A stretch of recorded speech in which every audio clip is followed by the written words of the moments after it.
Amanda Kristanti. Aku Citra Sifatun Jua Aulia. Aku Diva Amanda. Aku Sabrina Suprana. Aku Cynthia Azara Bastiani. Pernahkah kalian bertanya mengapa pujian kecil, nilai IPK tinggi, atau sistem poin dalam aplikasi belanja dapat membuat kita melakukan apapun kembali?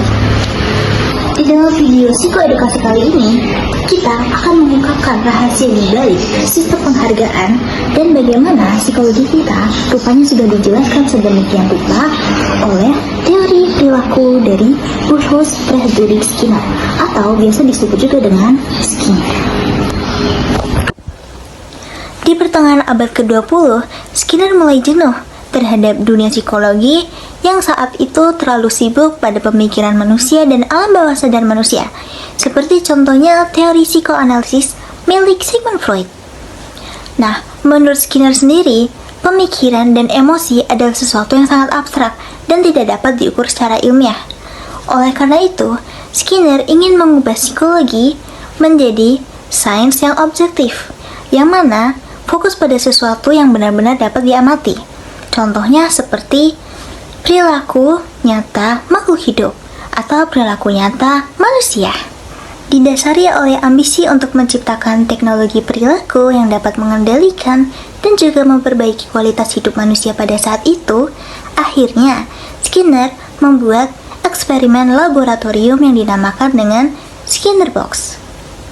Dari Skinner Box ini, yang menggunakan tikus di dalam box, terlahirlah operant conditioning atau pengkondisian operan, yaitu sebuah pembuktian bahwa perilaku makhluk hidup dapat dimodifikasi, dibentuk, dan juga diprediksi dari pengaturan sistematis terhadap konsekuensi lingkungannya. Condition operan merupakan suatu tindakan atau suatu perilaku yang dibentuk oleh konsekuensinya. Misalnya, bila kita melakukan suatu tindakan dan kita mendapatkan hadiah atau imbalan, kita akan cenderung melakukan hal tersebut berulang kali. Tetapi bila kita melakukan suatu tindakan dan kita mendapatkan sebuah punishment atau hukuman, kita akan berpikir untuk menghindari perilaku tersebut. Konsep utamanya sendiri dibagi menjadi dua bagian, yaitu yang pertama reformance atau penguatan, yang kedua ada punishment atau hukuman. Jadi yang pertama yaitu reformance. Reformance sendiri dibagi menjadi dua. Yang pertama ada reformance positif. Hal ini digunakan untuk menonjolkan sikap atau perilaku yang diinginkan. Misalnya jika seseorang berhasil menyelesaikan pekerjaan rumah atau seorang anak berhasil mengerjakan tugas di depan kelas, kita bisa memberikan dia hadiah atau imbalan atau pujian supaya hal tersebut dapat berulang di kemudian hari. Yang kedua ada reformance negatif, yaitu penguatan yang digunakan untuk menghilangkan sikap yang tidak diinginkan. Misalnya jika seseorang anak berteriak di keramaian, kita bisa menarik atau mengajak anak tersebut ke tempat yang lebih sepi. Kita bisa menjelaskan bahwa berteriak di keramaian atau di tempat umum bukanlah sesuatu yang baik. Yang kedua ada hukuman. Yang pertama yaitu hukuman positif. Hukuman positif dilakukan untuk menghilangkan sesuatu yang menyenangkan. Tidak menyenangkan, misalnya bila seorang anak tidak dapat mengerjakan tugas atau sengaja tidak mengerjakan tugas, kita bisa memberikan anak tersebut sebuah tugas tambahan agar di keesokan harinya dia berpikir, oh, kalau aku tidak bisa mengerjakan tugas atau aku sengaja tidak mengerjakan tugas, aku akan mendapatkan tugas tambahan.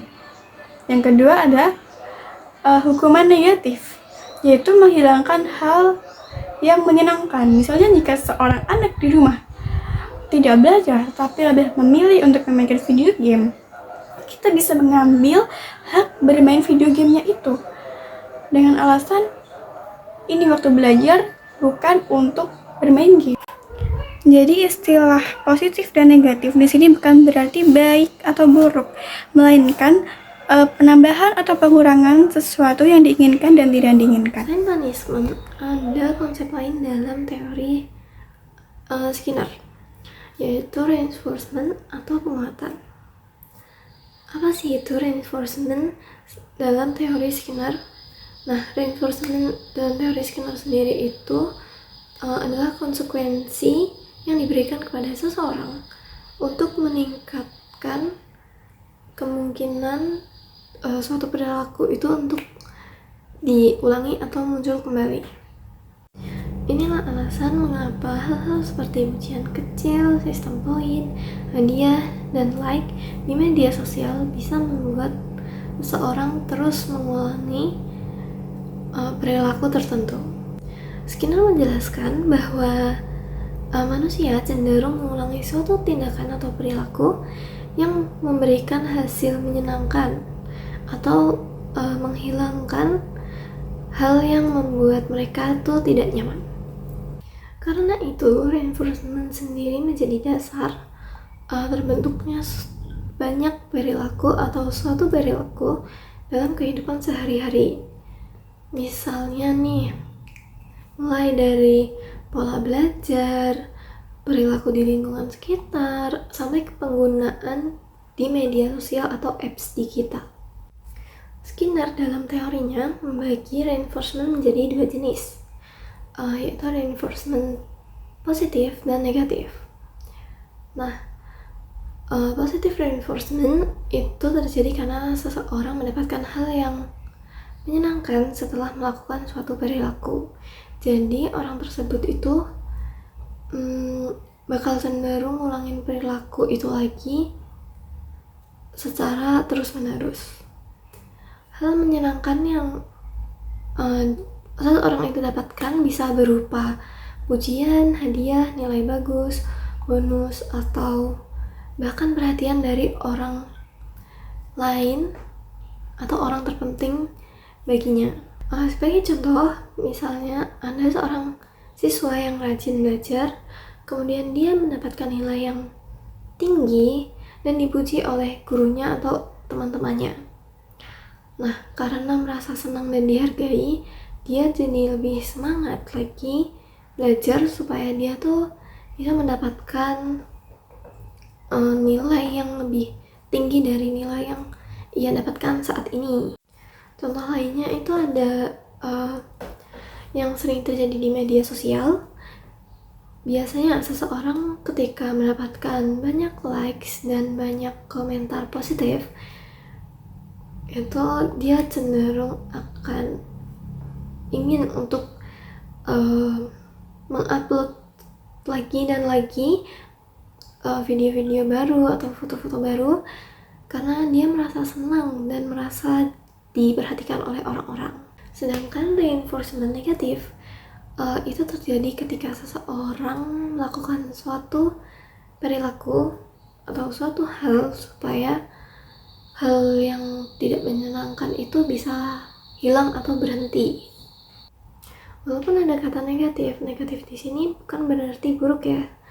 Jadi tujuannya itu tetap sama, yaitu membuat perilaku positif tersebut semakin sering untuk dilakukan oleh seseorang. Contoh simpelnya itu ketika seorang anak memilih untuk menaati aturan yang ada di rumah atau di sekolah karena tidak ingin dimarahi oleh orang tuanya atau oleh guru.